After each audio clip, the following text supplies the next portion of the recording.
Hello tout le monde, j'espère que ça va bien. On se retrouve aujourd'hui pour une nouvelle vidéo et aujourd'hui je vais tester des astuces, des DIY, des life hacks que j'ai trouvés sur l'application TikTok avec qui je vous fais cette vidéo en collaboration. Je vous remets juste là mon compte TikTok et quelques vidéos que j'ai fait récemment. N'hésitez pas à aller me suivre là-bas, ça me fera super plaisir. Je vous mets en barre d'infos le lien pour accéder à mon compte et pour télécharger l'application si jamais vous ne l'avez pas encore. Sur TikTok, on peut trouver des challenges, des danses, des personnes qui chantent, des personnes qui expriment un petit peu leur créativité. Je trouve ça super sympa et c'est des formats assez courts donc c'est rapide à regarder et j'avoue c'est quand même assez addictif. N'hésitez pas à me dire dans les commentaires si vous avez un compte TikTok et ce que vous y faites. Du coup on va commencer sans plus tarder avec les astuces et c'est parti. Alors première astuce, c'est une coiffure que j'ai trop hâte d'essayer qui a l'air super simple. C'est un nœud qu'elle a fait comme ça en plein milieu de sa tête. C'est vraiment trop joli. Donc pour ça, elle commence par faire une queue de cheval haute, je pense. Donc ensuite, elle fait une petite boucle comme ça. Mais moi, j'ai beaucoup trop de cheveux. Ouh là là. J'ai l'impression d'avoir fait n'importe quoi. Attendez, je vais recommencer. Hop. Je crois qu'on est pas mal. Elle les met en arrière. C'est compliqué à faire à une main. J'ai toujours eu beaucoup de mal, malgré mes cheveux longs, à me faire des coiffures. À part être coincée dedans. Non, mais en fait, j'ai... Pourquoi j'ai des cheveux qui dépassent, là? Mais qu'est-ce que c'est que ça? C'est quoi ce truc? Mais j'ai des cheveux de partout. Ça, c'est quoi? Je vais recommencer. Ça va pas du tout paraître coincé dans les cheveux. Je peux pas laisser ça comme ça, quand même. Je recommence depuis le début. J'ai des bosses partout. Oh là là, mais elle est même pas droite ma queue de cheval, j'ai l'impression. Bon, je crois que c'est mieux là. Et je vais la faire plus petite cette fois-ci. Oh là là. Je crois qu'on est pas mal là, non? Non, on n'est pas bien du tout. C'est ridicule. Je ne lâche pas l'affaire, j'ai vraiment envie d'y arriver. C'est pas si mal en fait, plein de cheveux de partout. Si je trouve le bon angle et que je retire ces petits cheveux, allez, va te cacher toi. C'est pas si mal. On va dire que c'est une demi-réussite. Je pense qu'il faut avoir les cheveux beaucoup plus courts. Puis comme j'ai le cheveu asiatique, je pense que ça tombe en fait, c'est trop lourd. Il faut des cheveux assez légers pour ça. La prochaine astuce tombe au bon moment puisqu'avec l'arrivée des beaux jours, on commence à ranger ses affaires d'hiver et ses doudounes assez volumineuses. Donc je commence par fermer la doudoune, je vais croiser les deux manches et je vais rabattre la partie inférieure du manteau. Ensuite, je retourne le manteau, je plie le reste en deux et je vais rabattre tout ça à l'intérieur de la petite poche qui s'est créée. Et donc voilà le résultat, c'est très facile à faire. J'ai fait la même chose avec la doudoune de mon chéri. C'est un gain de place et c'est parfait si jamais vous faites du rangement pendant ce confinement. La prochaine astuce va nous permettre d'aiguiser nos couteaux sans aiguisoir. J'en ai pas eu pendant très longtemps et j'aurais bien aimé avoir cette technique. Et pour avoir un avant-après, pour voir si cette méthode fonctionne, j'ai coupé des rondelles de citron et de concombre. Et comme vous pouvez le voir, le couteau mériterait d'être aiguisé. Donc j'ai pris le dos d'une tasse et je suis venue aiguiser le couteau comme je l'aurais fait avec une pierre à aiguiser. Et en aiguisant le couteau, j'avais justement la même impression qu'en aiguisant un couteau sur une pierre. Et bien évidemment, je vous le reprécise, si jamais vous essayez cette astuce, faites bien attention comme à chaque fois qu'on utilise un couteau. Et verdict, la méthode fonctionne, je trouve que ça dépanne vraiment bien quand on n'a rien sous la main. C'est pas aussi parfait que quand on aiguise ça avec un aiguisoir, c'est normal, mais vous allez le voir avec le concombre, je trouve que j'obtiens des rondelles beaucoup plus facilement, en fait la lame du couteau glisse vraiment. Donc voilà, je valide complètement cette astuce. Si jamais vous n'avez pas d'aiguisoir, maintenant vous savez comment faire. Et bien évidemment, je n'allais pas jeter ces jolies rondelles que j'ai fait, donc je les ai mises dans un petit peu d'eau pour les laisser infuser. Alors pour la prochaine astuce, j'ai vu qu'on pouvait se boucler les cheveux à l'aide d'une bouteille en plastique dans lequel on va mettre sa mèche de cheveux et faire souffler l'air à l'intérieur pour faire comme un petit tourbillon. Donc voilà ce que ça donne.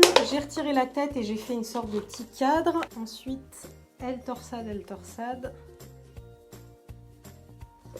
Je mets la mèche à l'intérieur. Attention les oreilles.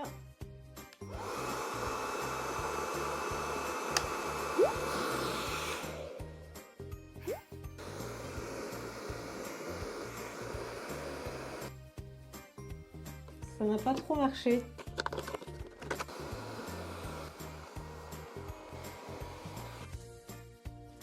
J'ai l'impression que ça ne marche pas. En fait, j'ai l'impression qu'elle vient fermer là-haut.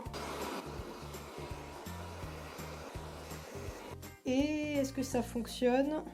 Pas du tout. Je crois que j'ai tout essayé. Mes cheveux veulent rester lisses. Il y a certainement quelque chose que je dois mal faire. J'ai même pas l'ombre d'une boucle. Et quand bien même ça marcherait, sincèrement, ça brûle les doigts. C'est vraiment pas très pratique. Donc pour moi c'est non, cette astuce, clairement non, ça ne fonctionne pas. Dites-moi s'il y en a parmi vous qui ont déjà testé cette astuce, peut-être qu'il y a quelque chose que je fais mal. Une autre astuce qui m'a interpellée, moi qui adore mettre des sweats, c'est de faire une petite natte autour des cordons qui sortent de la capuche. Donc du coup je vais essayer de faire ça sur ce pull que j'aime beaucoup. Donc j'ai commencé par plier ma corde en deux, ensuite je passe la corde en dessous et à chaque fois je suis passée par le milieu et par dessus de part et d'autre en fait de la ligne médiane. Et comme vous allez le voir, pour ce premier essai c'était pas franchement une réussite. J'ai quand même fait le deuxième, mais très vite je me suis rendu compte que ce n'était pas très ressemblant. Donc j'ai regardé à nouveau la vidéo et en fait je me suis rendu compte que j'avais oublié une étape que vous voyez juste ici. En fait à chaque fois qu'elle passe la corde, elle tourne en fait le reste de la tresse qui n'est pas faite. Donc là je passe par au-dessus, je passe la corde vers la gauche, ensuite je mets la corde au milieu vers la droite et je tourne vers la gauche et ainsi de suite. En fait il faut alterner, tourner vers la gauche, tourner vers la droite et comme vous le voyez c'est beaucoup mieux et on obtient un joli résultat tressé. Et donc voilà le rendu, je trouve que c'est vraiment très sympa, ça je le porterai, c'est super facile à faire et ça ajoute une petite touche personnelle. Pour la prochaine astuce, j'ai vu qu'on pouvait récupérer, vous savez, les élastiques à ressort en plastique qui ont l'avantage de ne pas abîmer le cheveu et de ne pas laisser de traces sur les cheveux, mais malheureusement qui se détendent assez vite. Donc là, je vous montre un élastique non utilisé et ici un élastique dont je me suis servi. Donc vous voyez, ils sont complètement détendus, surtout moi j'ai beaucoup de cheveux, donc ça va assez vite. Donc pour ça, j'ai placé les élastiques dans un bol et j'ai versé de l'eau bouillante par-dessus. Il ne faut pas qu'elle soit juste chaude, il faut qu'elle soit bouillante. Et comme vous le voyez sur cet avant-après, je trouve que ça fonctionne plutôt bien, je suis assez contente du résultat. On obtient un ressort qui est vraiment plus serré. Après on n'obtient pas un élastique comme neuf, mais bon c'est déjà pas mal. Pour cette prochaine astuce, ça va m'être très pratique parce que j'ai déjà laissé couler de la cire de bougie sur ma table. Donc pour ça, on va se servir d'un sèche-cheveux. Donc bien évidemment, pour essayer, j'ai versé intentionnellement de la cire chaude sur ma table. J'ai laissé refroidir.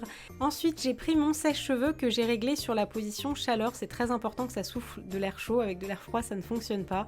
Et magie, la cire fond parfaitement bien. Ensuite, je prends un petit torchon que j'ai. C'est des torchons pour nettoyer des choses un peu sales, des choses du jardin. Et voilà, c'est magique comme technique, j'espère que j'y penserai la prochaine fois que ça m'arrive, surtout pendant les périodes de Noël où j'ai toujours des bougies allumées et ça m'arrive vraiment très fréquemment, donc voilà, super astuce que je valide et que je survalide. Pour la prochaine astuce, c'est une recette et je pense que vous n'êtes pas passé à côté si vous êtes un peu sur les réseaux sociaux. Il s'agit du Dalgona Coffee, en fait c'est un café fouetté. Donc pour ça j'ai pris du sucre, du café soluble, ça c'est un ingrédient indispensable, vous ne pouvez pas le faire avec un café en capsule par exemple, de l'eau chaude, du lait, ici j'ai utilisé du lait de soja, un batteur et un récipient. Donc j'ai pris 2 cuillères à soupe de café soluble, 2 de sucre et 2 d'eau chaude et je vais bien mélanger le tout. Donc au début je me suis servi d'un mousseur à lait mais je me suis très vite rendu compte que ça ne suffirait pas. Idéalement il faut un batteur électrique ou vous pouvez même y aller à la main avec un fouet si vous voulez. Donc moi j'ai utilisé mon robot cuisinier et j'ai laissé tourner pendant plusieurs minutes à puissance maximale jusqu'à obtenir cette magnifique mousse. Ensuite c'est très simple, je verse du lait de soja dans un verre et je vais recouvrir de la mousse pour obtenir mon Dalgona Coffee. Et là la mousse toute seule est très forte en fait et très corsée en café, mais le mélange avec le lait de soja c'est délicieux. Franchement, c'est trop bon. Pas grave. Ceci est un fail. Moi, non, c'est bon, ouais. C'est super bon. Et finalement, en bonus, je vous montre un TikTok que j'ai essayé de reproduire avec des paillettes. C'est juste trop joli. Donc pour ça, je mets ma caméra en mode ralenti. J'active le flash pour qu'il y ait de la lumière pour faire briller les paillettes. Je protège mon téléphone avec un petit peu de plastique. Ensuite, j'ai pris un pinceau de maquillage que j'ai recouvert de paillettes. Et je vais tout simplement saupoudrer la lentille de mon téléphone avec les paillettes. Le résultat est juste trop joli. Du coup, je vous laisse venir voir le résultat sur mon compte TikTok. Et voilà pour ces astuces, j'espère sincèrement que cette vidéo vous aura plu, qu'il y a peut-être certaines astuces qui vous seront utiles. N'hésitez pas à me dire dans les commentaires s'il y a une astuce que vous allez essayer. Dites-moi également si vous aimeriez que je teste d'autres astuces dans une autre vidéo. Et n'hésitez pas à aller me suivre sur mon compte TikTok, vous avez le lien dans la barre d'infos. Moi je vous fais plein de bisous et on se dit à très vite pour une nouvelle vidéo.